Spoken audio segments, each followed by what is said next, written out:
Hello friends, welcome to Ordinate Academy. कैसे हैं आप लोग? आई होप आप लोग अच्छे होंगे। आज हम लोग पढ़ने वाले हैं नया टॉपिक जो है एरिया ऑफ सर्कल। इससे पहले हम लोग टेक्नोमेट्री सीरीज के हाइट एंड डिस्टेंस को, टेक्नोमेट्री रेशियो से रिलेटेड क्वेश्चंस को हम लोगों ने सॉल्व कर लिया था। जिस तरीके से वो वीडियो आप सभी लोग देखे थे उसी तरीके से आप एरिया ऑफ सर्कल को प्लीज़ देखिएगा। ये सबसे पहले आज हम लोग एरिया ऑफ सर्कल को तो बाद में समझेंगे। आप इससे पहले हम लोग सर्कल से रिलेटेड कुछ इंपॉर्टेंट टर्म को समझेंगे कि उसमें क्या क्या टर्म्स आते हैं, कौन कौन से टर्म्स से रिलेटेड क्वेश्चन बन सकता है। तो पहले हम लोग आइए समझते हैं इंट्रोडक्शन ऑफ सर्कल को। यहाँ लिखा हुआ है हेडिंग एरिया ऑफ सर्कल। इससे पहले हम लोग सर्कल के इंट्रोडक्शन को समझते हैं कि सर्कल में कौन कौन से टर्म्स से रिलेटेड क्वेश्चन अराइज होते हैं। यहाँ पर आपको कुछ टर्म लिखा हुआ दिख रहा होगा जो सर्कल से रिलेटेड होता है। Circumference, radius, chord, diameter, secant, arc, minor segment, major segment, minor sector and major sector, quadrant, central angle, concentric circle. ये सारे टर्म को हम लोग एक एक करके समझेंगे, ठीक है। इससे पहले मैं बोलना चाहूँगा कि सर्कल फॉर्म कैसे हुआ है ना, इसका इन्वेंशन कैसे हुआ। तो सर्कल फॉर्म की बात करें अगर, मैं अगर बोलूँ कि बहुत सारे पॉइंट को, ठीक है, ये कुछ आपको पॉइंट दिख रहा होगा, कई सारे पॉइंट को अगर इक्वल डिस्टेंस पर एक सेंट्रल पॉइंट हो, इस सेंट्रल पॉइंट से सबका इक्वल डिस्टेंस हो, सारे पॉइंट का क्या हो, इक्वल डिस्टेंस हो, सारे पॉइंट इक्वल डिस्टेंस पर क्या हो, स्थित हो, है ना। मतलब सारे पॉइंट एक इक्वल डिस्टेंस पर अगर क्या है, इनका पोजीशन है और इन सारे पॉइंट को हम लोग ज्वाइन कर दे तो यहाँ क्या फॉर्म होता है, एक सर्कल फॉर्म होता है। यानी कि group of point which are equidistance from a central point. मतलब कोई एक सेंट्रल पॉइंट है, वहां से ये पॉइंट एक इक्वल डिस्टेंस पर हो, मीन्स ये भी रेडियस, ये भी रेडियस इसीलिए बोला गया कि इन सारे पॉइंट, ये सारा पॉइंट जो सेंटर पॉइंट है, इनसे क्या है, इक्वल डिस्टेंस पर है। तब जाकर किसका फॉर्मेशन हुआ, तो तब जाके फॉर्म हुआ सर्कल का। अब सर्कल लग तो नहीं रहा है सर, देखो मेरी ड्राइंग उतनी अच्छी नहीं है, लेकिन आपको समझ आ जाएगा, ठीक है। अब देखो सर्कल की बात करें तो एक टर्म आता है 2 डायमेंशनल फिगर, एक टर्म आता है 3 डायमेंशनल फिगर। बोलोगे सर फुटबॉल और सर्कल में डिफरेंस क्या है, what is the difference between circle and football, और भी बहुत सारे जिससे तुम लोग खेलते हो, ठीक है। तो देखो सर्कल की अगर बात करें तो ये 2 डायमेंशनल होता है। ये कौन सी फिगर होती है, ये 2D होता है। लेकिन जो फुटबॉल होता है जिसे हाथ में लेकर हम लोग ऑब्जर्व कर सकते हैं टोटली, वो गोल होता है, ठीक है, उसे हम लोग स्फेयर बोलते हैं। लेकिन ये आपका क्या है, ये 2 डायमेंशनल फिगर है जिसमें केवल एक्स एक्सिस होता है और वाई एक्सिस होता है। ये आपको क्लियर हो रहा होगा। लेकिन अगर स्फेयर की बात करें, जो फुटबॉल होता है, फुटबॉल की अगर मैं बात करूं, जैसे बॉल हो गए, जिसे हम लोग क्रिकेट बॉल से क्रिकेट खेलते हैं, वो आपका 3 डायमेंशनल फिगर होता है। जैसे ये एक्स एक्सिस हो गया, ये वाई एक्सिस, इसमें एक और एक्सिस होता है जिसे बोलते हैं Z axis. This is X, Y and, आप लोग अभी तक 2 एक्सिस पढ़े होंगे, एक्स एंड वाई, और जेड नहीं जाने होंगे। तो जो स्फेयर होता है वो 3D फिगर है ना, वो 3 डायमेंशनल फिगर है। तो उनमें अंतर यही है डिफरेंस की आपका सर्कल 2 डायमेंशनल फिगर है, whereas sphere is a 3 dimensional figure. तो हम लोग आज जो भी टर्म पढ़ रहे हैं वो सर्कल 2 डायमेंशनल होगा, और उसमें कौन कौन से टर्म है यहाँ मैं लिखा हूँ, ये सारे टर्म को मैं एक एक करके आपको भी समझा रहा हूँ। तो अब लोग समझते हैं। सबसे पहला टर्म है सर्कमफ्रेंस। तो यहाँ आपको पहला टर्म दिख रहा होगा सर्कमफ्रेंस। तो देखिए ये सबको पता है, इसे हम लोग क्या बोलते हैं, दिस इज सर्कल, ठीक है। ये क्या है, ये एक सर्कल का ये सेंटर पॉइंट हो गया, क्लियर हो गया। अब मैं बोलूं सर सर्कमफ्रेंस क्या होता है, हमको बता दीजिए, ठीक है। तो देखो सर्कमफ्रेंस अभी तक आप लोग रटे होंगे, लेकिन कुछ लोग को पता भी होगा, जिनको नहीं पता मैं यहाँ फिर बता रहा हूँ। सपोज करो यहाँ कोई एक पॉइंट ए है, ठीक है, यहाँ पर कोई लड़का है जो साइकिलिंग कर रहा है, ठीक है, वो साइकिलिंग कर रहा है, ठीक है, यहाँ से साइकिलिंग करते हुए इस डायरेक्शन में जा रहा है, और करते करते करते करते यहाँ साइकिलिंग किया, यहाँ साइकिलिंग किया, वापस से इसी पोजीशन पर ये लड़का, ये जो स्टूडेंट था, वापस से यहीं पर आ गया इस पूरे सर्कल का राउंड लगाते हुए। तो इसने क्या कवर किया, इसने कवर किया सर्कल के सर्कमफ्रेंस को। इसे हम लोग क्या बोलेंगे, सर्कमफ्रेंस। आई होप आपको जरूर समझ आ रहा होगा। इसे हम लोगों ने जो ये किनारे वाला पार्ट था, आउटर लेंथ था, जो सर्कुलर था, इस किनारे पूरे वाले पार्ट को हम लोग क्या बोले, सर्कमफ्रेंस। पहला टर्म आपको क्लियर हो गया होगा। इसे बोलते हैं सेंटर, ये सबको पता होगा। इसे क्या बोलते हैं, इसे बोलते हैं सेंटर, जो सेंटर में होता है, केंद्र में होता है। दूसरा टर्म आया रेडियस। रेडियस क्या होता है सर, सेंटर से अगर कोई भी लाइन हम लोग सर्कल को वो टच करे और सेंटर से लेकिन ड्रॉ हो, कहां से वो पास करे, सेंटर से पास करे और सर्कल के किसी भी पॉइंट को अगर टच करता है तो इन सारे पॉइंट को हम लोग क्या नाम देते हैं, रेडियस। क्या नाम देते हैं, रेडियस। और it is represented by small R, radius का आर चुरा लो, ठीक है। जैसा मैं बोलूँ ना रेडियस लिखा हुआ है तो रेडियस का पूरा रेडियस ना लिख करके आर चुरा कर यहाँ लिख दो, ठीक है। तो हम लोग रेडियस को स्मॉल आर से रिप्रेजेंट करते हैं, which is equi distance from central point, हमेशा इक्वल डिस्टेंस पर होगा, कहीं भी बनाओ ये सारा रेडियस, ये सारा रेडियस, ये सारा रेडियस, ये किसको शो कर रहा है, रेडियस को शो कर रहा है। तो आई होप आपको रेडियस भी क्लियर हो गया होगा, ठीक है। रेडियस इनफाइनाइट टर्म होता है, कितना भी बना लो सर, कितना बना सकते हैं, कितना ही बना लो, ठीक है, इनफाइनाइट, ठीक है। सिमिलरली अब हम लोग समझेंगे क्या होता है, कॉर्ड फिगर ड्रॉ करते हैं। दिस इज योर सर्कल, ये सर्कल हो गया, इसे क्या बोलते हैं सर, सेंटर। आउटर पार्ट को क्या बोलते हैं सर, सरकमफ्रेंस। अब देखो कॉर्ड की मैं बात करूं, कॉर्ड से पहले थोड़ा आप समझो डायमीटर। सेंटर से अगर मैं एक लाइन ड्रॉ करूं जो कहां से पास करे, सेंटर से पास करे, तो इसे हम लोग बोलते हैं डायमीटर। मतलब रेडियस का सर डबल होता है, ये आर है तो ये भी तो आर होगा, यानी रेडियस यहां भी, रेडियस यहां भी, दोनों रेडियस को अगर हम लोग ऐड कर दें तो हम लोग क्या नया टर्म का नाम दे देंगे, डायमीटर। क्लियर हो रहा होगा। तो दिस इज डायमीटर। अब बात आई सर कॉर्ड क्या होता है। देखो पहले डायमीटर थोड़ा और एलोबरेट इसको करते हैं। सेंटर से और भी तो सर डायमीटर पास हो सकता है, यहाँ भी ये भी पास किया, इसे भी क्या बोला गया, डायमीटर। इसे भी क्या बोला गया, डायमीटर। इसे भी क्या बोला गया, डायमीटर। कितना पास करते हैं सर, जितना तुम्हारा मन, पास करते जाओ, ये फिगर भरता जाएगा, ये सारा टर्म। लेकिन कंडीशन यही है कि सेंटर से पास होना चाहिए। डायमीटर हमेशा कहां से पास करता है, बोलोगे sir, diameter always passes through its centre. Clear है। तो ये भी क्या हो गया, डायमीटर। अब बात आती कॉर्ड। कॉर्ड से पहले एक और टर्म समझिए, जैसे मैं बोलूं ये सर्कल हो गया सर, इसे बोलेंगे सेंटर, किनारे वाले पार्ट को सरकमफ्रेंस, ये हो गया डायमीटर। क्लियर है। इसमें नया क्या है सर, नया ये है, कोई पूछे कि या फिर आप जानिए कि बिगेस्ट कॉर्ड होता है डायमीटर। डायमीटर को क्या बोलते हैं, बिगेस्ट कॉर्ड। तो इसे लिखेंगे biggest chord, that is called diameter. कोई मतलब जानिए आप लोग कि डायमीटर जो होता है उसे बिगेस्ट कॉर्ड बोलते हैं। और केबल कॉर्ड किसे बोलते हैं सर, मैं बोलूं कोई भी एक ऐसा लाइन सेगमेंट मैं नाम दूंगा, क्योंकि लाइन और लाइन सेगमेंट में डिफरेंस होता है। Line is not measurable but line segment is measurable. Line segment को मेजर कर सकते हैं बट लाइन को मेजर नहीं कर सकते हैं। तो ये एक लाइन सेगमेंट है जो सर्कल को 2 पॉइंट पर टच कर रहा है, इसकी कुछ लेंथ होगी, तो इसे बोला गया कॉर्ड। क्यों कॉर्ड बोला जा रहा है, बिकॉज ये सेंटर से पास नहीं कर रहा है। अगर सेंटर से पास करता तो डायमीटर होता, उसका एक स्पेशल नाम है जिसे बोला गया बिगेस्ट कॉर्ड, बिकॉज ये सबसे बड़ा है ना, ठीक है। तो ये भी कॉर्ड हो गया सर, ये भी कॉर्ड हो गया, ये भी कॉर्ड हो गया, जहां से तुम बस ड्रॉ कर दो एक्सेप्ट डायमीटर। मतलब डायमीटर से अगर वो पास किया तो वो बिगेस्ट कॉर्ड तो होगा, लेकिन कॉर्ड उसका नाम नहीं देंगे। मतलब ये हो गया डायमीटर, और ये भी हो, सॉरी ये हो गया डायमीटर, ये हो गया कॉर्ड, ये भी क्या हो गया कॉर्ड, ये भी क्या हो गया कॉर्ड, ये भी क्या हो गया कॉर्ड। सारा ये टर्म जितना है ये मैं बता रहा हूं, ये सब क्या है, कॉर्ड को शो कर रहा है। बस अगर ये डायमीटर सॉरी सेंटर से अगर पास कर रहा है, ये जो बड़ा वाला मैं डार्क किया हूं, अगर ये सेंटर से पास कर रहा है तो इसे हम लोग डायमीटर बोलेंगे, है ना। तो डायमीटर को छोड़कर जितनी भी लाइनें आपको दिख रही हैं उन्हें बोला गया कॉर्ड। क्लियर है। तो ये 3 टर्म आपको क्लियर हो गया होगा। अब हम लोग समझेंगे सेकंड क्या होता है। तो देखें, इसे बोला गया सर क्या बोलते हैं, सर्कल, अभी मैं बताया। इसे क्या बोलते हैं सर, सेंटर बोलते हैं। आउटर पार्ट को क्या बोलते हैं, सरकमफ्रेंस बोलते हैं। इसे क्या बोलते हैं सर, रेडियस बोलते हैं। क्लियर हो रहा होगा।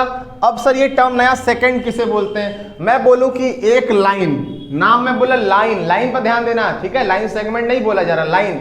ऐसा कोई लाइन जो सर्कल को 2 पॉइंट पर बाइसेक्ट करे, दिस इज बाइसेक्टर, ठीक है। ये लाइन सर्कल को A पॉइंट पर बाइसेक्ट किया, यहां पर B पॉइंट पर बाइसेक्ट किया, तो इसे हम लोग टर्म करके बोलेंगे, इसे क्या टर्म करेंगे, सेकंड। क्या टर्म करेंगे, सेकंड। This is second. तो क्लियर हो गया होगा। सेकंड का उतना रोल नहीं होता, बस आप जानिए, एक बार आपको जानना जरूरी था कि होता क्या है सेकंड। आफ्टर दैट आया आर्क। व्हाट इज आर्क, अब इसे आर्क को समझते हैं। मैं बोलूं कि देखो इसी में आर्क को समझते हैं। ये तो हो गया क्या, बोलोगे सर सेकंड हो गया, लेकिन सर ये जो आप दिख रहा है, ये जो जिसे मैं डार्क कर रहा हूं A से B पॉइंट तक, मतलब अगर मैं बोलूं AOB, ठीक है, ये वाली जो लाइन है लाइन तो है नहीं, इट इज कर्व। देखो लाइन कब बोलेंगे, जब वो स्ट्रेट लाइन होगा। कर्व कब बोलेंगे, जब कुछ इस तरीके से हो, स्ट्रेट ना हो, ठीक है। तो ये हो गया कर्व। तो ये वाला जो कर्व है इसे बोलते हैं arc, that is A B को क्या बोला गया, आर्क। और आर्क को हमेशा रिप्रेजेंट करते हैं इसके ऊपर कुछ इस तरीके का कर्व लगाकर। ये शो कर रहा है आर्क को। अब आर्क में भी दो टर्म होता है, एक होता है सर माइनर आर्क, एक होता है मेजर आर्क। अब बोलोगे सर माइनर कहाँ है, ये तुम्हें छोटा दिख रहा है तो इसका नाम बता दो, क्या माइनर है सर, इसे क्या बोलेंगे, माइनर आर्क। अब तुम्हें बड़ा दिख रहा होगा ये वाला, वापस से अगर मैं बोलूँ ए टू बी जाओ, ए टू बी, ये वाला जो टर्म दिख रहा है इसे क्या बोला गया, मेजर आर्क। तो ये वाला टर्म हम लोग करेंगे क्या, इसको क्या बोलेंगे, मेजर आर्क। क्लियर हो रहा होगा। यानी कि आर्क भी दो तरीके का था, एक माइनर था और एक मेजर था। यहां तक क्लियर।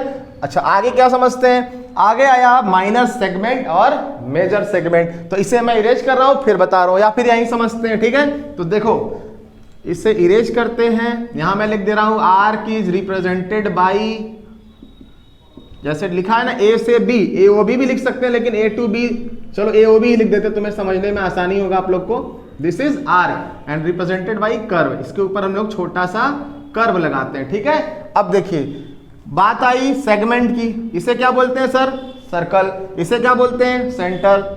इसे क्या बोलते हैं, कौन बताएगा, इसे बोलते हैं कॉर्ड। अभी बताया गया, दिस इज कॉर्ड। सेकंड नहीं है, सेकंड इस पार निकल जाता, देखो ये इस पार इसे कट किया है लेकिन इसको टच कर रहा है ना, ये हो गया कॉर्ड। अब कॉर्ड के अंदर तुम्हें कुछ जगह दिख रहा होगा, ये एक एरिया दिख रहा होगा ना, इसे क्या बोलते हैं सर, इसे बोलते हैं सेगमेंट। क्या बोलते हैं, सेगमेंट। अब ये कौन सा सेगमेंट है, तुम्हें दिख रहा होगा, छोटा तो है एरिया, तो इसको बोलेंगे माइनर सेगमेंट। क्या बोलेंगे, माइनर, क्योंकि छोटा स्पेस लिया ना। अब लोग सर ये भी तो है, इतना बड़ा ये पार्ट लिया हुआ है, अकेले इतना जगह लिया हुआ है, इसे आप क्या नाम देंगे, इससे भी हम सेगमेंट बोलेंगे, बस मेजर लगा देंगे क्योंकि इतना बड़ा है ना यार, सेगमेंट का बड़ा भाई हो गया, इसे बोलेंगे मेजर सेगमेंट। तो this is called major segment.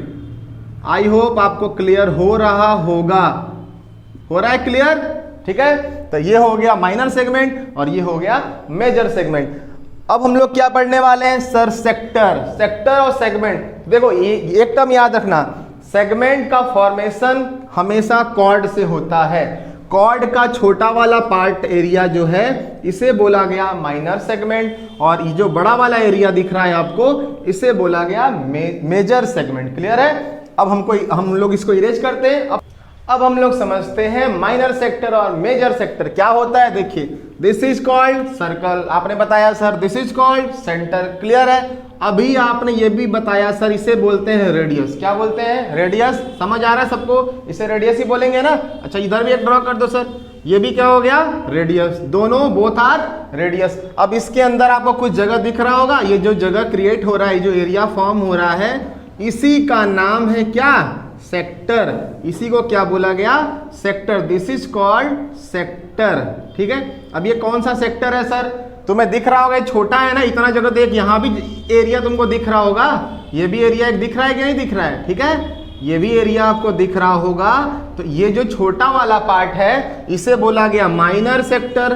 क्या बोला गया, माइनर सेक्टर। और इसे क्या बोला गया, इसे बोला गया मेजर सेक्टर। क्लियर हो रहा होगा। मतलब सर रेडियस के वजह से, रेडियस फॉर्म करता है किसको, दो रेडियस है ना, two radius form minor sector. समझ आ रहा होगा। इसे बोला गया मतलब दो रेडियस के बीच वाला जो पार्ट है ना, area between two radius, that is called minor sector. Clear हो रहा होगा। अब इसके आउटर वाला पार्ट जो है, आउटर वाला पार्ट जो है, इनर वाला पार्ट है तो माइनर सेक्टर। अब रेडियस के आउटर वाला जो पार्ट है इसे बोला गया मेजर सेक्टर। बस एरिया यहाँ बड़ा हो गया, रेडियस का फॉर्मेशन हुआ, रेडियस के फॉर्मेशन से मेजर सेक्टर, और this is called minor sector. Clear है। अब हम लोग समझेंगे क्या, मेजर सेक्टर समझ लिए, माइनर सेगमेंट, यानी दोनों में डिफरेंस क्या याद रखना है सर, सेगमेंट फॉर्म होता है किसके वजह से, this is circle, this is centre, this is chord. Chord की वजह से फॉर्म हुआ सेगमेंट। क्या फॉर्म हुआ, सेगमेंट, सेगमेंट। और ये क्या फॉर्म हुआ, इधर वाला फॉर्म हुआ मेजर सेगमेंट, इधर वाला फॉर्म हुआ माइनर सेगमेंट। मतलब कॉर्ड किसके लिए जिम्मेदार है, क्या बनाने के लिए बोलोगे सर, सेगमेंट। और सेक्टर किसके लिए जिम्मेदार है, रेडियस से। रेडियस से क्या, किसका फॉर्मेशन हुआ, सेक्टर का। मतलब दो रेडियस से फॉर्मेशन होता है सेक्टर का, और कॉर्ड से फॉर्मेशन होता है सेगमेंट का। This is the difference between sector and segment. दोनों एरिया को ही दिखा रहे हैं, लेकिन कॉर्ड आ गया तो कॉर्ड की वजह से हम लोग सेगमेंट बोले, और रेडियस आ गया तो रेडियस की वजह से हम लोग इसे क्या बोले, सेक्टर बोले। अब हम लोग समझेंगे क्वाड्रेंट क्या होता है। ये सारा टर्म आपको क्लियर हो रहा होगा। ये इतना टर्म आपको जानना बहुत ही जरूरी है। जो जानते हैं वो उनके लिए तो अच्छी बात है, जो नहीं जानते प्लीज आप लोग एक बार जान लीजिए, बचपन से पढ़ते आए होंगे। इसके बाद हम लोग इसके फॉर्मूले को भी समझेंगे, ठीक है। बोलोगे सर क्लास 10th में है, ये हमें तो आता है, फिर भी मैं एक बार बेसिक से बता रहा हूं। जो अभी तक कुछ भी नहीं जानते हैं सर्कल के बारे में, वो भी इस वीडियो को देख सकते हैं, ठीक है। तो देखिए अब हम लोग समझेंगे क्या, क्वाड्रेंट को। Now it is erase it.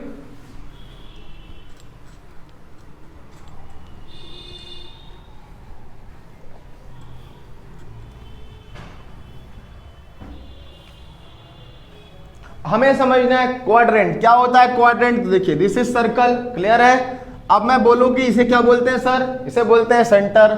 अच्छा अभी मैं एक और टर्म बताया हूं, इसे क्या बोलते हैं सर, बोलोगे सर डायमीटर बोलते हैं, डायमीटर, क्लियर है। Diameter divide the circle in 2 equal halves, clear है। सर्कल को 2 पार्ट में डायमीटर ने डिवाइड कर दिया। एक और बना दो सर डायमीटर, ठीक है, एक और बना दिया, दिस इज सेंटर। ये क्या हो गया, सेंटर, क्लियर हो रहा होगा, ठीक है। इसे बेसिक टर्म है, ये समझिए। फॉर्मूला मैं बताऊंगा तुरंत आपको समझ आएगा, लेकिन इस पर आपका कंसंट्रेशन होना चाहिए। किस टर्म को हम लोग कहां ड्रॉ कर रहे हैं, किस टर्म को क्या बोलते हैं, वो आप प्लीज एक बार कंसंट्रेट होकर समझिए, ठीक है। आता है तो भी, नहीं आता है तो भी, ठीक है। तो देखो ये हो गया सेंटर पॉइंट, ठीक है। इसे मैं एक नाम दे दे रहा हूं ए और बी। इसे बोल दिया AOB और इसे बोल दे रहे हैं हम लोग C, ठीक है। अब देखो तुम्हें हमें बताना है कि व्हाट इज क्वाड्रेंट। देखो क्वाड्रेंट क्या है, सर्कल का 4th पार्ट। सर्कल को क्या किया गया कि 1 2 3 4, क्लियर हो रहा होगा, या नीचे से काउंट करो 1 2 3 4, मतलब कि सर्कल को हमने 4 पार्ट में डिवाइड कर दिया। आप बोले सर इसको हम लोग कलर कर देते हैं, इसे क्या करते हैं हम लोग, इसे हम लोग कलर कर देते हैं। इसके एक पार्ट को चेक से इस तरीके से चेकमेट कर दिए, क्लियर हो रहा होगा। अब मैं बोलूं सर 4 पार्ट था, ठीक है, मतलब कि सर्कल को आपने 4 पार्ट में डिवाइड दे दिया। तो ये जो एक फॉर्मेशन हो रहा है इस फिगर का, इसे मैं अगर यहां बनाऊं, इसे काट करके यहां निकाल दो, इतने पार्ट को काट करके निकाल दो, तो मैं इस तरीके का कुछ तुम्हें दिखेगा फिगर। इसी फिगर को बोला गया क्वाड्रेंट, मतलब कि सर्कल का 4th पार्ट, 1/4 पार्ट। कैसे सर 1/4 का मतलब कि 4 पार्ट था सर, 4 पार्ट में आपने एक पार्ट की बात कही है। किसके पार्ट की बात कही, कितने पार्ट की, 1 पार्ट की, मतलब 4 पार्ट में इसको डिवाइड किया गया था, आपने एक पार्ट इसको निकाल दिया, तो इसे आप नाम दे रहे हैं क्या, इसे नाम दे रहे हैं क्वाड्रेंट। क्लियर हो रहा है, इसे क्या नाम दे रहे हैं हम लोग, क्वाड्रेंट। क्या नाम दिया, quadrant. This is QUA, clear है। स्पेलिंग थोड़ा ध्यान दीजिएगा, दिस इज क्वाड्रेंट। तो इसे बोला गया क्वाड्रेंट। अब क्वाड्रेंट में कोई भी एक पार्ट ले लो, इसे ले लो, इसे ले लो, कोई भी एक पार्ट ले लो बस, लेकिन 4 पार्ट में एक ही पार्ट को लिया जाता है। जैसे ये भी क्वाड्रेंट था, इस पार्ट को लेंगे तो ये भी ऐसा ही फिगर बनेगा ना, ये भी क्वाड्रेंट। कितने टोटल क्वाड्रेंट फॉर्म हो रहे हैं, 4, ये भी क्वाड्रेंट। अब इन सब को मैं बोलूं क्या, इन सारे क्वाड्रेंट को एक एक करके उठाओ और यहां पर पजल की तरह क्या करो, ज्वाइन करते जाओ। तो ज्वाइन करोगे तो आपको एक सर्कल मिलेगा कि नहीं मिलेगा। तो क्लियर हुआ, क्वाड्रेंट क्या हुआ, सर्कल का 4th पार्ट। और कैसे निकला सर क्वाड्रेंट, निकला आपका किससे, डायमीटर से। डायमीटर, 2 डायमीटर ड्रॉ किया गया, ये जो एक पार्ट बना इसी को तो बोला गया क्वाड्रेंट। क्लियर हो गया, क्वाड्रेंट क्या होता है। आफ्टर दैट अब हम लोग पढ़ेंगे व्हाट इज सेंट्रल एंगल। ये सारा बेसिक टर्म है, प्लीज इसे कंसंट्रेट होकर समझिएगा, ठीक है। हम लोग समझेंगे अब सेंट्रल एंगल को। देखिए इसे क्या बोलते हैं सर, इसे बोलते हैं सर्कल। सर्कल तो लग नहीं रहा है सर, इसे इरेज करिए, ठीक है। हम लोग क्या पढ़ने वाले हैं, सेंट्रल एंगल। तो देखिए this is called circle, clear हो रहा है। इसे क्या बोलेंगे, सेंटर। अभी आपने बताया इसे क्या बोलेंगे, रेडियस। सेंटर से अगर कोई भी लाइन सेगमेंट सर्कल को टच कर रहा है तो इसे क्या बोलेंगे, रेडियस। इसे भी क्या बोलेंगे सर, रेडियस। क्लियर हुआ। अब देखो अभी तक सारे बच्चे, सारे स्टूडेंट आप लोग जानते होंगे कि 2 रेज के बीच में, ये भी एक रेज, ये भी एक रेज। रेज कैसे है सर, जैसे मैं बोलूं टॉर्च को जलाओ तो टॉर्च का जो आगे का रोशनी एक ही डायरेक्शन में जाता है कि दोनों डायरेक्शन में, एक ही डायरेक्शन में जा रहा है ना। टॉर्च इज एग्जांपल ऑफ रे। तो 2 रे के बीच में हमेशा एक एंगल फॉर्म होता है। क्या फॉर्म होता है, एंगल। यहाँ तो रे है नहीं सर, यहाँ तो लाइन सेगमेंट है, तो लाइन सेगमेंट में भी एंगल फॉर्म होता है। देखो जैसे मैं बोलूँ ये एक ट्रायंगल है, इसका कोई सेगमेंट मतलब ये कुछ लेंथ का होगा ना, तो इन दोनों से लाइन सेगमेंट के बीच एंगल फॉर्म हुआ, यहाँ भी एंगल फॉर्म हुआ, यहाँ भी एक एंगल थीटा लिया गया। थीटा कुछ भी हो सकता है, 30 डिग्री, 60 डिग्री, 40 डिग्री, जो भी आप सोच सकते हो वो एंगल यहाँ फॉर्म हुआ। तो यहाँ पर मैं बोलूँ ये भी एक रेडियस, ये भी एक रेडियस, बीच में कोई एंगल बना सर, इसे बोला गया theta, that is called central angle. अब ये सर एंगल कुछ भी हो सकता है, थीटा को आप 30 डिग्री बोल दो, 40 डिग्री बोल दो, 45 डिग्री बोल दो, मतलब अभी देखो ये एक्यूट है, ठीक है, मतलब कि 90 से 90 पर भी हो सकता है ये, ठीक है। अब जैसे मैं बोलूँ कि इसे थोड़ा बड़ा कर दो कुछ इस तरीके से, तो 90 से अबव भी हो सकता है, क्लियर है। तो ये थीटा कुछ भी एंगल यहाँ पर हो सकता है, जिसे हम लोग टर्म करके क्या समझते हैं, central angle. This is called central angle. Clear हो रहा है आप लोग को क्या हुआ, सेंट्रल एंगल क्या होता है, यानी कि रेडियस है, रेडियस के फॉर्मेशन से इनके बीच में जो एंगल बना उसे बोला गया सेंट्रल एंगल। क्लियर है। अब इसके बाद आया एक टर्म आया कॉन्सेंट्रिक सर्कल, उसे क्या समझते हैं वो भी समझ लेते हैं। कॉन्सेंट्रिक सर्कल देखिए अब मैं यही बता रहा हूं, आपको विजिबल हो रहा होगा। जैसे मैं बोलूं कि एक सेंटर है, क्लियर है, एक सेंटर है, उस सपोज करो कि 2 सेंटीमीटर रेडियस है। कितना रेडियस है, 2 सेंटीमीटर। एक बात और याद रख लीजिए, सर्कल हमेशा रेडियस से ही बनता है, डायमीटर से नहीं बनता।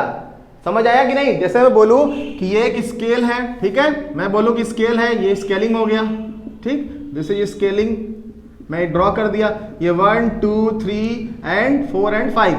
अब मैं बोलूं 5 सेंटीमीटर रेडियस का क्या बनाओ, सर्कल बनाओ, तो सर्कल हमेशा रेडियस से बनता है। आप कंपास को यहाँ मेजर करेंगे, मेजर करके एक सर्कल ड्रॉ करें, आई थिंक सबको पता होगा, ठीक है। तो सर्कल हमेशा रेडियस से बनता है। तो मैं बता रहा था क्या, कॉन्सेंट्रिक सर्कल। तो मैं बोलूं कि 2 सेंटीमीटर रेडियस का कॉन्सेंट्रिक सर्कल एक 2 सेंटीमीटर का बनाओ और एक 3 सेंटीमीटर का। जैसा मैं यहां बोल रहा हूं, एक क्वेश्चन आया कि r बराबर एक बार रखना है आपको 2 सेंटीमीटर और एक बार r लेना है आपको 3 सेंटीमीटर, ठीक है।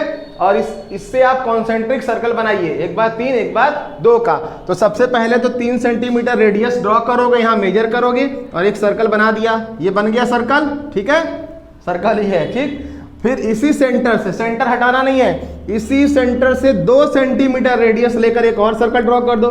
तो इसे बोला गया क्या, इन दोनों सर्कल को बोला गया, both circle are called concentric circle. इसे क्या बोला गया, कॉन्सेंट्रिक सर्कल। क्लियर हो रहा होगा, इसे बोला गया कॉन्सेंट्रिक। मतलब सर 2 3 4 कितना भी सर्कल तुम बना लो, लेकिन सबका रेडियस अलग अलग होना चाहिए। क्लियर है। जैसे ये फिर बता रहा हूं, ये सर्कल, ये सर्कल, कितना भी सर्कल आप बना लो, लेकिन सबका सेंटर सेम हो, सबका सेंटर क्या हो, सेम हो, है ना। तो उसे हम लोग क्या बोलेंगे, उसे हम लोग बोलेंगे कॉन्सेंट्रिक सर्कल। सेम सेंटर से कितना भी आप सर्कल फॉर्म करो तो ही कहलाएगा क्या, कॉन्सेंट्रिक, लेकिन सेंटर अलग नहीं होना चाहिए। तो आई होप आपको ये सारा टर्म क्लियर हो गया होगा सर्कल से रिलेटेड, ठीक है। इसके बाद हम लोग एरिया ऑफ सर्कल पढ़ेंगे, कितने तरह के एरिया आपको याद करने हैं, ये आपके एग्जाम पॉइंट ऑफ व्यू से वेरी इंपॉर्टेंट है। इसके बाद हम लोग समझने वाले हैं formula related to area of circle. Hello friends, अब हम लोग एरिया रिलेटेड सर्कल, मतलब area related to circle, circle से कितने तरह का फॉर्मूला एराइज हो सकता है, क्या होता है सर्कल का एरिया, कितने तरह का इससे फॉर्मूला आपको याद रखना है, कितने तरीके से फॉर्मूला बन सकता है, कितने तरीके से आपसे क्वेश्चन में एराइज कर सकता है सर्कल से रिलेटेड फॉर्मूला। तो वो सारे फॉर्मूला को हम लोग यहाँ समझने वाले 1 बाय 1। जैसा कि आपको दिख रहा होगा कि ये सारा फॉर्मूला ही आपके सर्कल से बन सकता है, ठीक है। तो कुछ तो सबको पता होगा, सरकमफ्रेंस क्या होता है, एरिया ऑफ सर्कल ये पता होगा, perimeter of semicircle, area of semicircle, length of minor arc, length of major arc, minor segment area, area of major sector, area of minor segment, area of major segment and perimeter of sector. तो इसे हम लोग 1 bye 1 करके please आप लोग concentrate होकर समझिएगा, एक बार जरूर जान लीजिएगा।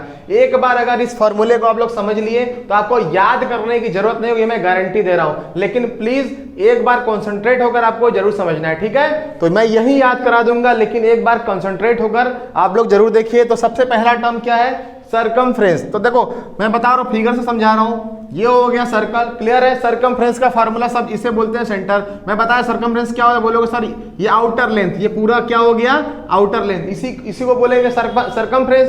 तो सरकमफ्रेंस का लेंथ क्या हो गया, 2 पाई r, क्या हो गया 2 पाई r। तो देखो यहां पर मतलब कि ये सबको पता है कि सरकमफ्रेंस का जो लेंथ होता है वो होता है 2 पाई r। क्लियर हो गया।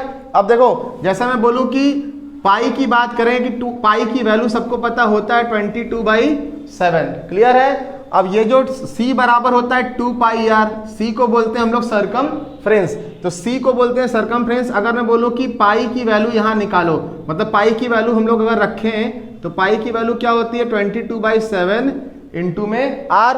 अब इसे अगर मल्टीप्लाई करेंगे हम लोग, देखिए सॉरी मल्टीप्लाई नहीं करेंगे, अगर हम वैल्यू निकालें ये 2 और r को इसके नीचे ले आते हैं, 2 इंटू r बराबर क्या हो गया 22/7। यहां तक क्लियर हो रहा होगा। अब ये फॉर्मेशन कैसा हो ये एक बार समझ लीजिए।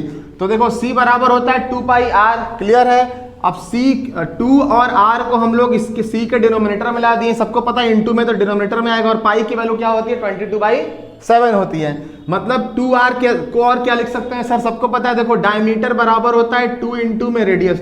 रेडियस का अगर डबल कर दो डायमीटर आएगा, मतलब जिस दिन मैं लिखूंगा 2r को डायमीटर तो आप क्लियर हो जाओगे ना कि सर 2r का मतलब होता है डायमीटर मल्टीप्लाइड बाई रेडियस। 2 का अगर 2 रेडियस का 2 से मल्टीप्लाई करें तो डायमीटर मिलेगा, दैट इज इक्वल टू 22/7। ये मतलब जी जो 22/7 है ये c और d के रेशियो को बता रहा है, c for circumference, d for diameter. मतलब इसे परिधि बोला गया, इसको व्यास बोला गया हिंदी में बोले तो। ये हो गया सरकमफ्रेंस और ये हो गया इसका डायामीटर। मतलब कि सरकमफ्रेंस और डायमीटर में जो रेशियो होता है वह 22/7 का होता है। आप समझो कोई भी सर्कल जिसको हिंदी में वृत्त बोलते हैं, कोई भी सर्कल तभी फॉर्म हो सकता है, तभी वो बन सकता है, तभी वो एग्जिस्ट कर सकता है जब उसका सरकमफ्रेंस 22 के यूनिट में हो और डायमीटर उसका 7 का। मतलब कि c/d का जो रेशियो होना चाहिए वह हमेशा 22/7 के रेशियो में होना चाहिए। सरकमफ्रेंस और डायमीटर का रेशियो हमेशा किस में होना चाहिए 22/7। इसी को एक टर्म करके लिखते हैं जिसको बोलते हैं पाई। अब पाई का हिस्ट्री पे नहीं जाएंगे हम लोग, बस अभी के लिए आप लोग ये समझिए कि 22/7 को हम लोग टर्म किए हैं पाई करके समझेंगे। जहां भी पाई लिखेंगे उसका मतलब आप समझेंगे 22/7। ठीक है। अब बस आपको 22/7 का रेशियो बताया गया कि सरकमफ्रेंस और डायमीटर के रेशियो को हम लोग क्या बोलते हैं 22/7। मतलब कि सरकमफ्रेंस और डायमीटर का रेशियो हमेशा 22/7 होता है। इसको मैं प्रूफ करवा रहा हूं। देखो जैसा मैं बोलूं क्या कि सरकमफ्रेंस सपोज करिए दे दिया 44, क्लियर है, और डायमीटर दे दिया 14। क्लियर हो गया। अब इसे हमको प्रूफ करना है कि क्या सर इसे काटने पर 22/7 आ रहा है, सॉल्व करने पर रेशियो आपने बोला कि हमेशा इसी रेशियो में आएगा। तो देखो अगर मैं इसे सॉल्व करूं यहीं पर, तो इसे अगर सॉल्व करें 2 2 जा 4, 2 2 जा 4, 2 7 जा 14, क्या रेशियो c/d का यही आया? बोलोगे सर हाँ 22/7 तो आ गया। कुछ कोई भी वैल्यू ले लो, जैसा मैं बोलूं क्या कि c बराबर आप ले लो 5 2 जा 10, 5 2 जा 10 और 1 11, 110 c ले लीजिए आप लोग। और डायमीटर की वैल्यू हम लोग ले लेते हैं, जैसा मैं बोलूं 35 ले लो। क्या ले लो 35। ये क्लियर हो रहा होगा। डायमीटर लिया गया 35, सरकमफ्रेंस लिया गया 110। अब इसे कैंसिल आउट करने पर रेशियो हमेशा यही बनना चाहिए। तो देखो इसे कैंसिल आउट करते हैं। 5 2 जा 10, एक कैरी दिया 5 2 जा 10 एंड 5 7 जा 35। क्या आया c/d का रेशियो 22/7? बोलोगे यस सर आ तो गया। इसी तरीके से सरकमफ्रेंस कुछ भी आप ले लो, डायमीटर कुछ भी ले लो, हमेशा उनका जो लेकिन वो रेशियो किस रेशियो में होना चाहिए 22/7 के रेशियो में ही वो आएगा, है ना। ऐसा सेट रहता है वैल्यू कि हमेशा सरकमफ्रेंस और डायमीटर का रेशियो 22/7 में ही होता है ना। तो सर्कल कोई तभी फॉर्म हो सकता है जब उसका सरकमफ्रेंस मतलब ये वाला पार्ट 22 के यूनिट में हो और डायमीटर उसका 7 का यूनिट हो। मतलब एक शॉर्ट में बोले तो c/d का जो रेशियो हमेशा 22/7 होना चाहिए, तभी कोई सर्कल फॉर्म हो सकता है। अगर ये रेशियो डिफरेंट हो गया तो सर्कल कभी बन ही नहीं सकता। ये बात हमेशा आप लोग याद रखिएगा। तो इस तरीके से आप लोग को हमेशा याद रखना है कि सरकमफ्रेंस का जो फॉर्मूला होता है वह 2 पाई r होता है। पाई को मैं समझा दिया, सर्कल कैसे फॉर्म हुआ ये भी मैं बता दिया। क्लियर हो गया। तो सरकमफ्रेंस का फॉर्मूला सबको पता है 2 पाई r होता है। क्लियर। पाई क्यों लिखा गया? क्योंकि सर्कल है सर, तो सर्कल हमें बनाने के लिए पाई को दिखाना पड़ेगा।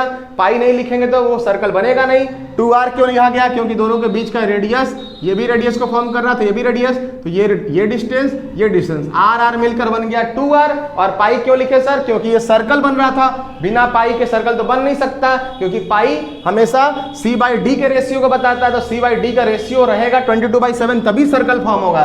तो पाई किसके लिए जिम्मेदार है? पाई जिम्मेदार है, सर्कल बन रहा है इसके लिए वो जिम्मेदार है। क्लियर हो गया? अब इसे मैं इरेज कर रहा हूं, अब आपको समझा रहे हैं एरिया ऑफ सर्कल। तो अब हम लोग एरिया ऑफ सर्कल को समझते हैं। तो देखिए एरिया ऑफ सर्कल क्या होता है, ये सर्कल हो गया, सर्कल का अंदर वाला पार्ट क्या है, ये पूरा एरिया को मेंशन कर रहा है, ठीक है। तो यहाँ पर हम लोग बस पाई आर स्क्वायर लिख देंगे। एरिया ऑफ सर्कल क्या होता है? पाई आर स्क्वायर। पाई क्यों लिख रहे हैं सर? बिकॉज सर्कल है, सर्कल होने के लिए पाई लिखना पड़ेगा, और आर स्क्वायर सबको पता है। तो एरिया ऑफ सर्कल क्या हो गया? पाई आर स्क्वायर। इसका मतलब कि डेरिवेशन आपसे नहीं पूछेगा, इसलिए मैं अभी बता नहीं रहा हूँ कुछ, ये सब शॉर्ट चीज है, बेसिक चीज आपको जानना पड़ेगा। बस पाई का मैं मतलब बता दिया कि कोई भी सर्कल c/d के फॉर्म मतलब रेशियो हमेशा 22/7 का होगा, तभी सर्कल बनेगा, इसलिए पाई यहाँ पर हमेशा लिखते हैं, ठीक है। तो एरिया ऑफ सर्कल क्या हो गया? पाई आर स्क्वायर। अब आया पेरीमीटर ऑफ सर्कल। ये क्या होता है पेरीमीटर ऑफ सर्कल? देखो सरकमफ्रेंस पूछे या पेरीमीटर ऑफ सर्कल, दो लैंग्वेज में पूछता है क्वेश्चन। सरकमफ्रेंस का भी मतलब होता है आउटर लेंथ, पेरीमीटर ऑफ का भी मतलब होता है आउटर लेंथ। यहाँ सर्कल है तो पेरीमीटर ऑफ सर्कल क्या होगा? ये भी यही होगा, सेम थिंग, 2πr। आर बोले तो रेडियस, क्लियर हो रहा होगा। अब आया एरिया ऑफ सेमी सर्कल, इसे समझते हैं। देखिए जैसे ये पूरा था सर्कल, ये पूरा पार्ट क्या था?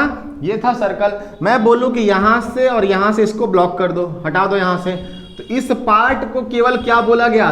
Semi circle. केवल इसको बोला गया सेमी सर्कल।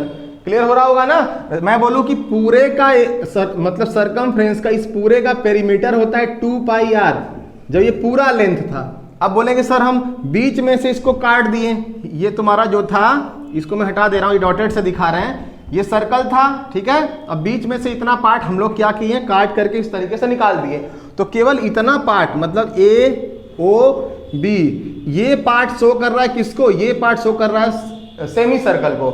इसको इंक्लूड नहीं करेंगे डायमीटर को, इसे बोला गया सेमी सर्कल, ठीक। तो पूछेंगे अगर कि मतलब अगर मैं बोलूं कि बताओ पेरीमीटर ऑफ सर्कल क्या होगा, तो आप बोलोगे सर पूरे का होता है 2πr। हाफ की बात कर रहे हैं आप, तो 2πr को 2 से डिवाइड दे दो। हाफ का मतलब 2 से डिवाइड, तो 2 से 2 कैंसिल आउट हो जाएगा, तो इसका पेरीमीटर क्या आ गया? πr। क्लियर हुआ? तो यानी सेमी सर्कल का पेरीमीटर होता है πr। लेकिन अब अगर क्वेश्चन आपसे पूछे, क्या पूछे कि इसको ज्वाइन कर दो, इस पॉइंट को इस पॉइंट से ज्वाइन कर दो, तो इसका तो डिस्टेंस पता चल गया, πr होता है। क्या होता है? πr। तो यहां से अगर हम पेरीमीटर की बात करें कि अब पेरीमीटर बताओ सेमी सर्कल का, इंक्लूडिंग डायमीटर बोलेगा क्वेश्चन में, डायमीटर को इंक्लूड करके बताइए। केवल सेमी सर्कल तो πr। अब देखो ये भी रेडियस होता है, ये सेंटर पॉइंट होगा ना, जैसे ये सर्कल है, इस सर्कल का सेंटर पॉइंट है, तो ये भी रेडियस, ये भी रेडियस, पूरा डायमीटर हुआ। तो r और r जोड़ेंगे तो क्या होगा? 2r। क्या होगा? 2r। तो ये हो गया πr प्लस में 2r। क्लियर हुआ? πr प्लस में 2r, ये हो गया perimeter of semi circle. Clear है पेरीमीटर ऑफ सर्कल आप लोगों को? मतलब कि इतने पार्ट की अगर बात करें तो इसे बोला गया क्या? Semi circle. मतलब πr इंक्लूडिंग डायमीटर, डायमीटर को भी इंक्लूड कर दे तो 2r आपको जोड़ना पड़ेगा। तो पेरीमीटर ऑफ सर्कल केवल बोले तो हम लोग समझेंगे क्या? जैसे यहाँ लिखा है पेरीमीटर ऑफ सेमी सर्कल, ये सॉरी ये तो 2πr, हाँ ये होगा πr, इसे मैं सर्कल समझ लिया था। पेरीमीटर ऑफ सेमी सर्कल की बात करें तो πr तो हो गया केवल किसका? इसका, है ना, इसका लेंथ हुआ A से B तक, इसे बोला गया सेमी सर्कल, ये हो गया πr। लेकिन मैं बोलूं कि डायमीटर को भी इंक्लूड कर लीजिए, तो डायमीटर को इंक्लूड कर लेंगे तो 2r हमें जोड़ना पड़ेगा। तो perimeter of circle including diameter, यहां मैं लिख दे रहा हूं इंक्लूडिंग डायमीटर, इंक्लूडिंग डायमीटर, तो क्या होगा? πr plus 2r। क्लियर हो गया? अब हम लोग क्या समझेंगे? Area of semi circle. अब देखो सेमी सर्कल का एरिया समझते हैं। जैसे मैं क्या बोलूं? जैसे मैं बोलूं कि ये पूरा सर्कल है, सर्कल का एरिया सबको पता है क्या होता है सर? सर्कल का एरिया होता है πr स्क्वायर, ये सबको मालूम है। पूरे का एरिया है, इस पूरे का एरिया ये अंदर वाला पार्ट है, जो अंदर वाला जगह है ना, ये जो साइड किया गया, दिस इज एरिया। ये क्या है? ये है एरिया। तो ये वाला पार्ट का एरिया सर्कल का πr स्क्वायर होता है पूरे का, लेकिन हाफ बोला है, बोला एरिया ऑफ सेमी सर्कल। तो बस क्या करोगे? एरिया ऑफ सेमी सर्कल, जैसे ये सेमी सर्कल है ना, तो इसका एरिया पूछे तो टोटल एरिया तो पता है, इसको 2 से डिवाइड, हाफ का मतलब 2 से डिवाइड, कोई भी चीज का पूरा पता है, हाफ पूछे तो बस 2 से डिवाइड। क्लियर हुआ? तो एरिया ऑफ सेमी सर्कल क्या होता है, यहां लिखेंगे हम लोग pi are square divided by 2। Clear हो रहा होगा आप लोग को ये फॉर्मूला, यहां तक समझ आ गया। अब हम लोग समझेंगे लेंथ ऑफ माइनर आर्क, इसके बाद इसे मैं इरेज कर रहा हूं। अब हम लोग पढ़ने वाले हैं area of minor, sorry length of minor arc. क्या इसके पहले ये सारा टर्म आपको क्लियर हो गया होगा? लेंथ ऑफ माइनर आर्क क्या होता है पहले समझते हैं। जैसे मैं बोलूं कि ये हो गया सर्कल, क्लियर है, इसे क्या बोलते हैं सर, सेंटर, क्लियर है, इसे क्या बोलते हैं सर, रेडियस, क्लियर, इसे क्या बोलते हैं सर, रेडियस, ये भी रेडियस। अब देखो इसे मैं बोलूं ए पॉइंट, इसे मैं बोलूं बी पॉइंट, तो ये जो ए बी वाला आर्क तुम्हें दिख रहा है ना, इसी को बोला गया आर्क। इसी का लेंथ फाइंड करना है कि सर ये इसी को बोलते हैं लेंथ ऑफ आर्क, मतलब इसे तो बोलते हैं आर्क, ये बोले आर्क। अब इस आर्क का कुछ लेंथ तो होगा ना, मैं बोलूं कि इसको सपोज करो इतना बड़ा धागा था तुम्हारे पास, इस धागे को सीधा कर दो, सीधा करोगे स्ट्रेट लाइन बनेगा तो कुछ मीटर आएगा ना, 1 मीटर आएगा या 2 मीटर आएगा या सेंटीमीटर, जो भी लेंथ में होगा। क्लियर हुआ? तो इसका कुछ लेंथ होगा ना, इसी को बोले लेंथ ऑफ माइनर आर्क। क्यों बोल रहे हैं सर, इसे बोल रहे हैं माइनर आर्क, क्यों बोल रहे हैं, क्योंकि छोटा है। और ये जो बड़ा वाला है आपको ये जो दिख रहा है, इसे बोलेंगे मेजर आर्क, ए ओ बी, क्या हो गया, मेजर आर्क। क्लियर हुआ? इसे बोला गया मेजर आर्क। अब देखो इसी आर्क के लेंथ को हमें फाइंड करना है कि how to find length of minor arc. तो देखिए मैं बोलूं कि पूरे सर्कल का, जैसे ये सर्कल है, इस पूरे सर्कल का लेंथ, इसके पहले मैं बताया था कि सरकमफ्रेंस होता है 2 पाई आर। क्लियर हुआ? सरकमफ्रेंस क्या होता है, पूरा लेंथ होता है 2 पाई आर। पूरा लेंथ कितना होता है, 2 पाई आर। अब देखो 2 पाई आर ये पूरा लेंथ है इस पूरे सर्कल का। अब एक बात इससे पहले और समझ लीजिए, ये भी रेडियस, ये भी रेडियस, इनके बीच में कोई एंगल फॉर्म होगा, हमें बताया था सेंट्रल एंगल फॉर्म होगा। हाँ सर, कोई डिग्री बनेगा, मतलब कोई यहाँ पर एंगल फॉर्म होगा, वो कुछ भी हो सकता है, 30, 45, 46, व्हाटएवर, जो भी हो सकता है। यहाँ पर कोई एंगल है तो मैं एक कॉमन टर्म थीटा समझ लिया हूँ, थीटा कुछ भी हो सकता है, जो भी आप सोच सकते हैं, जो क्वेश्चन में दिया रहेगा उसको थीटा से रिप्लेस कर देंगे। 40 दिया है तो 40, 45 दिया है तो 45, 30 दिया है तो 30, क्लियर हो रहा है, 60 डिग्री दिया तो 60 डिग्री, तो यहाँ हम थीटा समझ के चल रहा है। तो देखो 2 पाई आर तो पूरा लेंथ था सर, हमें निकालना है ए बी का लेंथ। क्लियर है? तो ये पूरे आर्क का लेंथ, ये पूरे सर्कल एक आर्क ही तो है पूरा, पूरे आर्क का लेंथ है 2 पाई आर। 2 पाई आर में 360 डिग्री फॉर्म हुआ। कैसे सर, कैसे? जैसे मैं बोलूँ कि पूरा सर्कल बनता है, सबको पता है ना, कंपास से पूरा बनाओगे तो 360 बनता है कि नहीं, सबको पता है 360 डिग्री होता है सर, यानी पूरा गोल सर्कल बना है तो 360 डिग्री फॉर्म हुआ है, यानी 2 पाई आर में 360 डिग्री बना एंगल।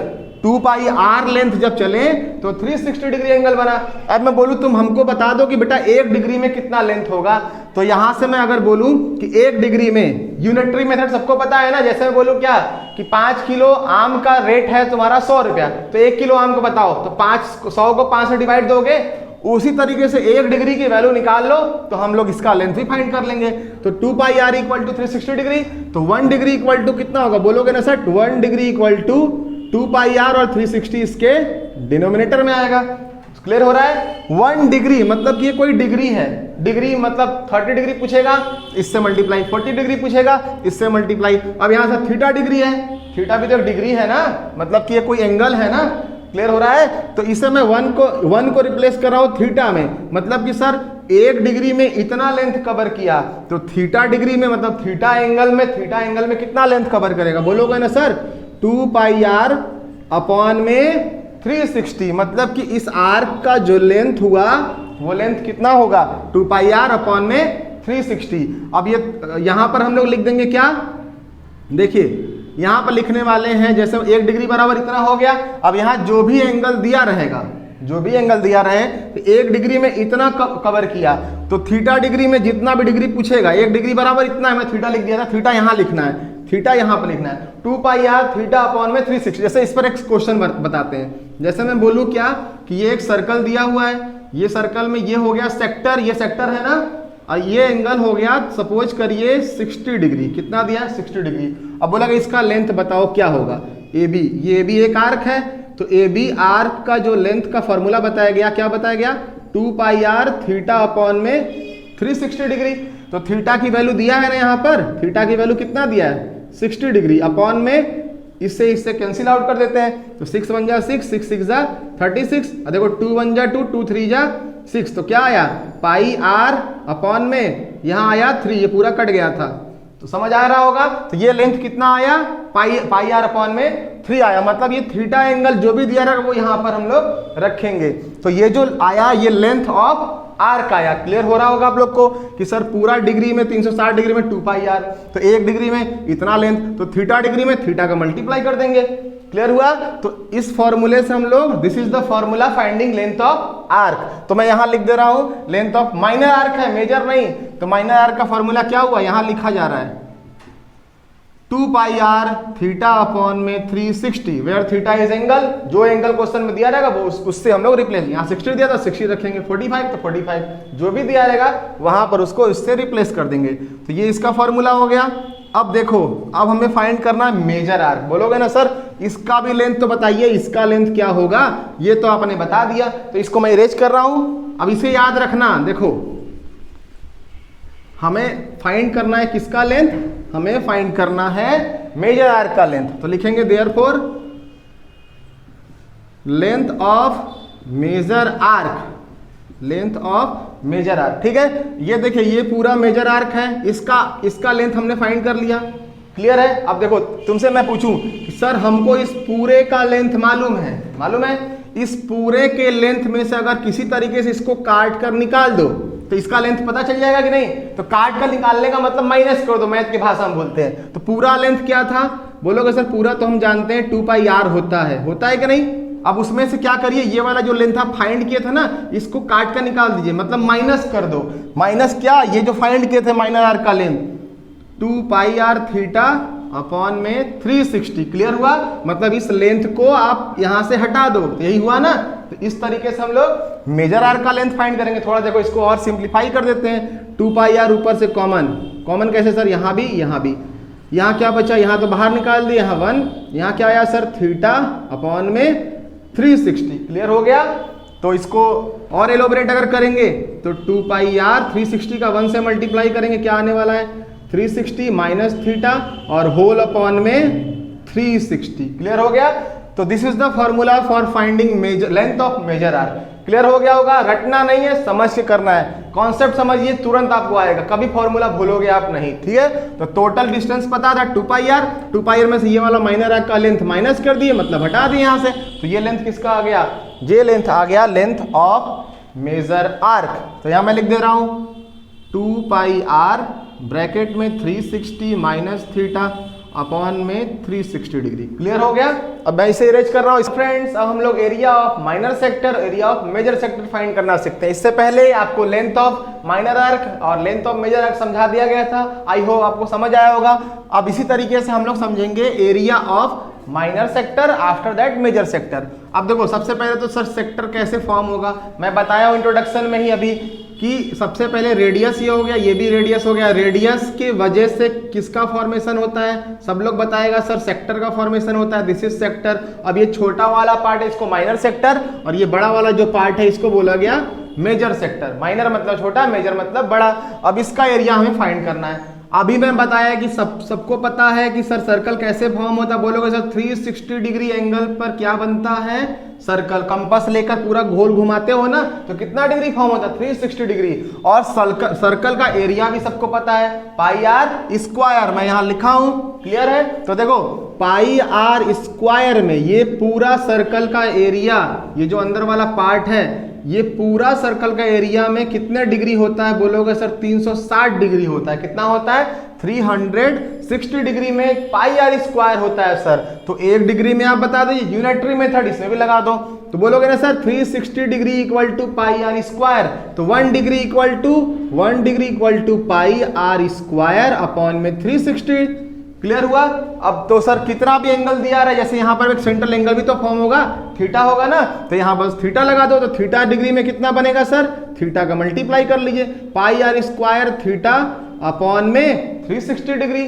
समझ आया। तो इस फॉर्मूले, ये फॉर्मूला क्या किसका हुआ, एरिया ऑफ माइनर सेक्टर, मतलब 360 डिग्री में पाई आर स्क्वायर, 1 डिग्री में पाई आर स्क्वायर अपॉन 360, तो थीटा डिग्री में सर थीटा कोई भी एंगल हो सकता है, 30, 40, 50, 60 जो भी आप समझ सकते हैं, जो दिया रहेगा उसे थीटा की जगह रिप्लेस कर देना है। तो ये क्या आ गया आपका एरिया ऑफ माइनर सेक्टर। तो मैं इसे यहां लिख दे रहा हूं, यहां लिख रहे हैं area of minor sector that is pi are square, इसे मैं साफ से लिख रहा हूं pi are square theta upon में 360 डिग्री। आपको क्लियरिटी समझ आ रहा होगा, मिल रहा होगा, क्लियरिटी क्लियर है। अब हम लोग समझेंगे एरिया ऑफ मेजर सेक्टर। बोलोगे ना सर इसका भी एरिया इसी तुरंत बता दीजिए, तो ये पता हो गया हम लोग को। तो क्या करना है, टोटल तो पता है ना सर हमको, टोटल में से इसको काट के निकाल दो, आप इसको यहां से हटा दो। हटा दो ना मतलब क्या, मैथ माइनस कर दो, है ना। तो पूरा होता है एरिया पाई आर स्क्वायर, इसमें से माइनस कर दीजिए आप इसके एरिया को, that is pi are square theta upon में 360। ये हो गया एरिया ऑफ मेजर सेक्टर। तो इसे मैं यहां लिख रहा हूं एरिया ऑफ माइनर सेक्टर, यहां लिख रहे हैं क्या एरिया ऑफ मेजर सेक्टर। क्या होगा, पूरे एरिया में से, रटना नहीं है, पूरे एरिया में से माइनर सेक्टर का एरिया माइनस कर दो, तो लिखेंगे pi are square minus pi are square theta upon में 360। क्लियर हो गया। अच्छा, ये मेजर सेक्टर माइनर सेक्टर का एरिया फाइंड हो गया। इसके बाद हम लोग क्या पढ़ने वाले हैं, माइनर सेगमेंट का एरिया। तो मैं इसे इरेज कर रहा हूं, फिर पढ़ते हैं, ठीक है। हेलो फ्रेंड्स, इससे पहले हम लोग major sector, area of minor sector, area of major sector पढ़ लिए थे। अब हम लोग को पढ़ना है area of minor segment, area of major segment and perimeter of sector, ठीक है। तो इसे भी हम लोग समझ लेते हैं। इसके बाद आपका ये सारा फॉर्मूला वाला पार्ट कंप्लीट हो जाएगा। आफ्टर दैट हम लोग इससे रिलेटेड क्वेश्चंस को सॉल्व करेंगे, ठीक है। तो सबसे पहले समझते हैं एरिया ऑफ माइनर सेगमेंट। तो ये सबको पता है, ये सर्कल है, दिस इज कॉल्ड सेंटर, ठीक है, दिस इज कॉल्ड रेडियस, ये रेडियस हो गया, ये भी रेडियस, और ये सेंटर पॉइंट ओ हो गया, ठीक है। अब देखिए इस पूरे को हम लोग क्या बोलते हैं, सेक्टर। ये तो क्लियर हो रहा होगा। मैं बोलूँ अगर ये पॉइंट ए है और ये एक पॉइंट बी है, ए पॉइंट को अगर हम बी से ज्वाइन कर देते हैं, ठीक है, तो ये जो एरिया बन रहा है इसे क्या बोला गया, इसे बोला गया सेगमेंट, ठीक। इसी का एरिया हमें क्या करना है, फाइंड आउट करना है, एरिया ऑफ माइनर सेगमेंट। अभी माइनर का हमें फाइंड करना है, उसके बाद हम लोग मेजर का। तो मेजर तुरंत आ जाएगा, माइनर अगर फाइंड कर लेंगे तो पूरे में से माइनर को अगर माइनस कर देंगे तो मेजर का एरिया हमें पता चल जाएगा। तो ये कैसे फाइंड करेंगे, तो देखो सबको पता है area of sector. Area of sector मैं बताया था, या बताया हूँ, अभी मैं बता रहा हूँ, इसके पहले मैं बताया था एरिया ऑफ सेक्टर क्या होता है।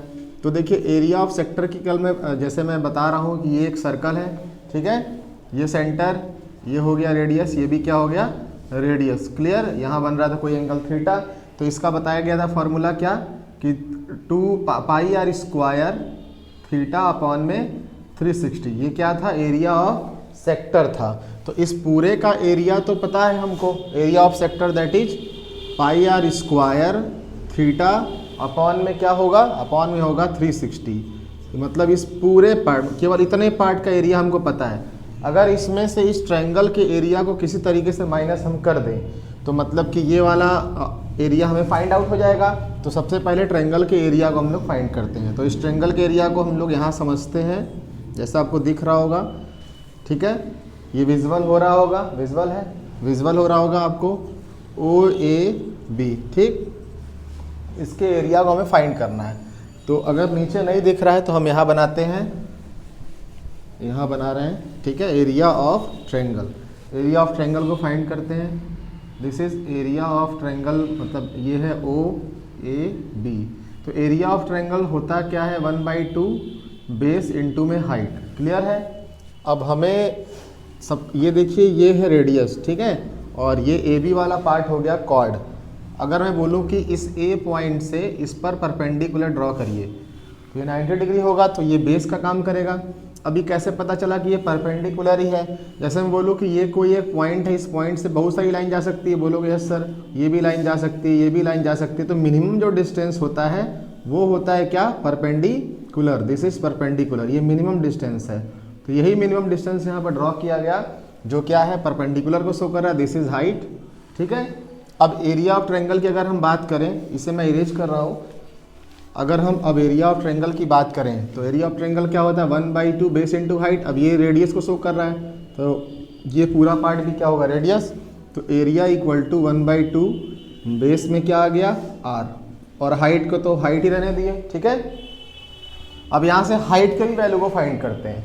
तो हाइट कैसे फाइंड होगा, अगर मैं बोलूँ इसे क्लॉकवाइज तरीके से क्या करें, टर्न करें, तो टर्न करेंगे अगर क्लॉकवाइज, तो यहाँ मैं बता रहा हूँ इसे अगर टर्न करेंगे तो ये ओ बी नीचे आएगा, मतलब बी यहाँ आएगा, ओ यहाँ और ए यहाँ जाएगा, क्लॉकवाइज टर्न करना है, ठीक है। तो ये हाइट तो यहीं रहने वाला है, ठीक है, दिस इज़ हाइट, ये हाइट हो गया। इसे सपोज कर लीजिए ये कोई पॉइंट है और ये एम कोई पॉइंट है, ठीक है, जहाँ पर 90 डिग्री फॉर्म हो रहा था। अब ये हो गया हाइट, ये 90 डिग्री, तो ये हाइपोटेनियस होगा। और ए बी का लेंथ क्या होगा, ए बी का लेंथ हमें पता नहीं है, ठीक है। तो देखिए हम लोग इस तरीके से टर्न किए, हाइट हमें फाइंड करना है। तो परपेंडिकुलर अपॉन हाइपोटेनियस ट्रिग्नोमेट्री का एक रेशियो टर्म होता है, जिसको हम लोग अगर बोलें कि साइन थीटा बराबर क्या होता है, तो लिखेंगे परपेंडिकुलर अपॉन में हाइपोटेनियस। तो ये क्लियर हो रहा होगा। तो देखो यहाँ पर एओ क्या शो कर रहा है, ये शो कर रहा है रेडियस को, ठीक है, और ये पूरा तो आपका बेस पॉइंट था, ठीक है। तो इस ट्रायंगल में हम लोग लिखेंगे साइन थीटा बराबर परपेंडिकुलर अपॉन में हाइपोटेनियस। तो परपेंडिकुलर क्या हो गया, लिखने वाले हैं यहाँ पर क्या, इसी ट्रायंगल में ए एम ओ में परपेंडिकुलर हो गया हाइट, और हाइपोटेनियस, एच फॉर हाइपोटेनियस मतलब 90 के सामने वाला क्या होगा, ये हाइपोटेनियस।